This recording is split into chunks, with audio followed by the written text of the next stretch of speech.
Bonjour et bonsoir tout le monde. Donc merci parce que vous êtes connecté donc Scholl TV News. Nous allons partager ensemble avec vous discours de circonstances que madame Régine Abraham t'a fait au nom du Conseil présidentiel de transition madame monsieur. Donc entre-temps qui ça le dit premièrement saluer donc autorité présent lui rendre hommage à lundi rendre hommage lui mentionner l'événement ou encore la tragédie du 7 juillet 2021 qui a porté la vie donc à président Jovenel Moïse. Il fait mention à ça donc il évoquait justement effondrement des services de base comme si population qui pas de service li évoquer question scientifique qui n'a nécessité des enfants qui besoin à l'école moun qui besoin évacuer à activité madame monsieur qui pas capable en un mot yon nation qui désolé nation désolé ou pas qu'on est qui simple pour y encore li évoquer justement l'effondrement des services de base à la population. Il dit que c'est tout ça, c'est l'échec cuisant d'un gouvernement qui a totalement abandonné justement ses responsabilités qui s'est protégé donc population et puis rendre bail service donc à population. Donc nous pensons c'est un très bon coup et puis les adresser à tout le monde pour dire que il va le mettre au travail parce que les évoquer question insécurité à question sécurité à qui c'est un bagaille à ne pas oublier madame monsieur donc dans discours là. Donc ça qui est intéressant là-dedans c'est le fait que effectivement les taper Ariel Henry qui était le chef de son gouvernement monsieur qui donc pas de fait rien pour monsieur te soulager population côté il dit que effectivement c'était une population qui était livrée à lui-même madame monsieur. Entre-temps nous parle avant même que nous fassions des discours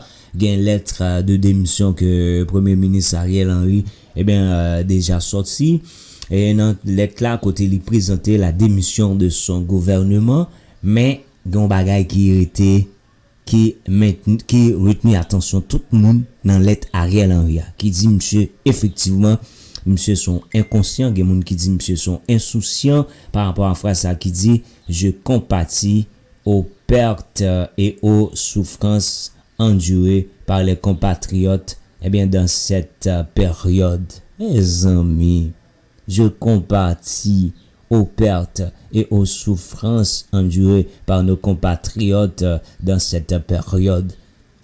Bon, finalement,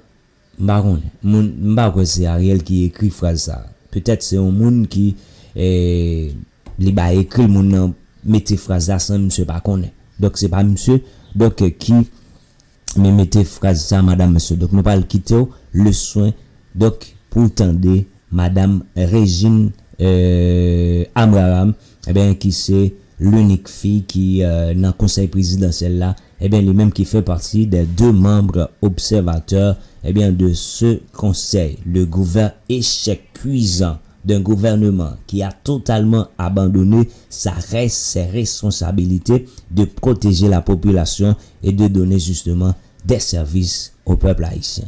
Là son frappe lié Ariel ou prend coup ou prend frappe là du mon frère. En entendez ensemble madame monsieur donc Régine Abraham. Mais pour un événement tragique qui a secoué notre nation jusqu'à ses fondements les plus profonds. L'odieux assassinat de son Excellence M. Jovenel Moïse, président de la République d'Haïti.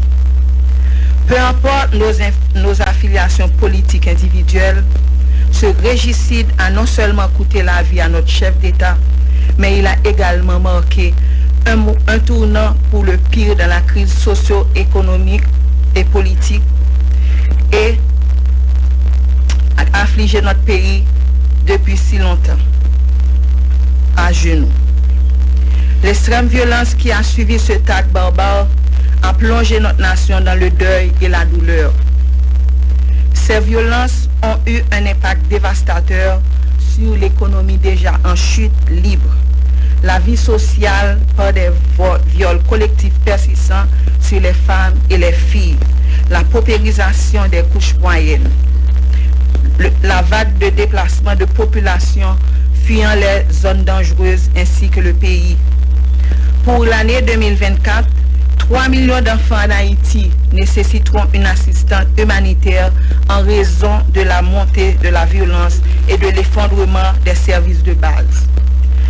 Actuellement, près de 900 écoles, principalement situées à Port-au-Prince, ont dû fermer leurs portes, privant ainsi environ 200 000 enfants de leur droit fondamental à l'éducation, à leurs activités ludiques, à la découverte de leur pays et aux interactions sociales essentielles à leur développement.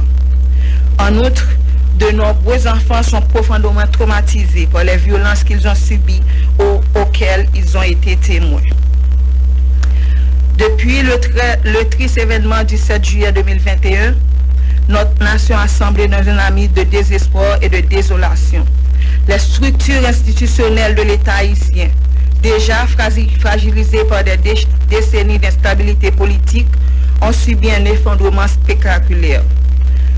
Non seulement la qualité, mais l'existence même des services publics offerts à notre population a été compromise. De plus, la population de la zone métropolitaine de Port-au-Prince est littéralement prise en otage, ce qui aggrave de manière exponentielle les conditions de vie des ménages. Nous assistons ainsi à l'effondrement total de nos institutions et à l'échec cuisant d'un gouvernement qui a totalement abandonné sa responsabilité de protéger sa population contre les violences criminelles, d'offrir des services publics à sa population et de piloter l'économie. Face à cette crise sans précédent, la population tout entière a reconnu l'urgence et la nécessité impérieuse d'une prise en main vigoureuse pour sortir notre pays de cette spirale de désespoir et de destruction. C'est dans ce contexte que des partis politiques, des organisations de la société civile, du secteur privé des affaires et de la diaspora haïtienne se sont entendus le 3 avril sur un accord politique historique pour conduire le pays sur la voie de la sécurité, de la stabilité et du redressement économique.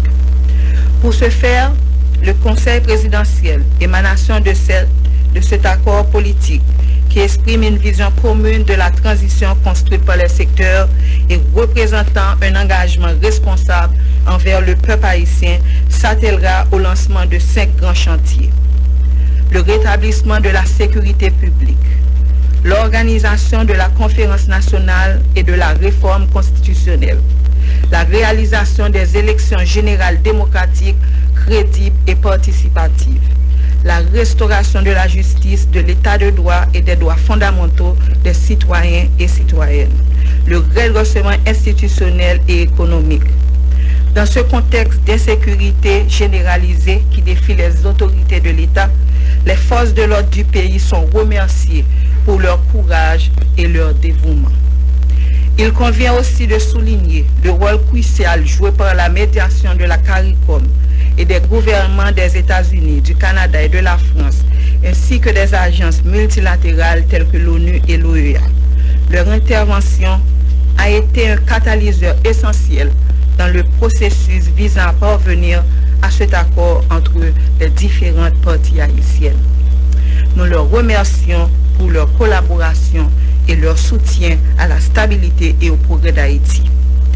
Haïtiens tout côté, dans la capitale, dans le quartier populaire, dans la province, dans la tête monde, dans la diaspora, nous tous avons souffert dans l'état pays aujourd'hui.